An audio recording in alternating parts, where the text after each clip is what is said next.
कालिदास कवी होता या वाक्यातील विधेय पूरक कोणते? बघा, वाक्य पृथक्करणावरचा हा प्रश्न आहे. विधेय पूरक कशाला म्हणतो आपण? जर कर्ता आणि क्रियापद वाक्याचा अर्थ पूर्ण करण्यास असमर्थ असेल तर अशा वेळी वाक्याचा अर्थ पूर्ण करण्यासाठी एका विशिष्ट शब्दाची गरज असते. तो शब्द असल्याशिवाय तिथे विधान पूर्ण होत नाही, वाक्याचा अर्थ पूर्ण होत नाही आणि म्हणून अशा शब्दाला विधेय पूरक म्हणतात. मग आता इथे असणारा कोण? कालिदास.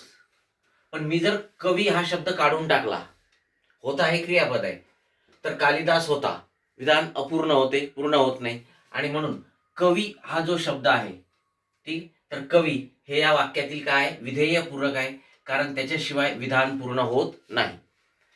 वाक्यामधील कर्ता जो आहे, या कर्त्याच्या नंतर येणारा शब्द जर त्या कर्त्याशी संबंधित असेल, म्हणजे कर्त्यानंतर येणारा नाम आणि तो कर्ता एकच असेल, तर अशा वेळेला हे जे दुसरं नाम येते ना, ठीक, हे विधेय पूरक असते, हे लक्षात ठेवायचं.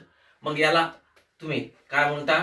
कवी या शब्दाला काय म्हणणार इथे? विधेय पूरक, कारण त्याच्याशिवाय इथे विधान पूर्ण होत नाही, वाक्याचा अर्थ पूर्ण होत नाही.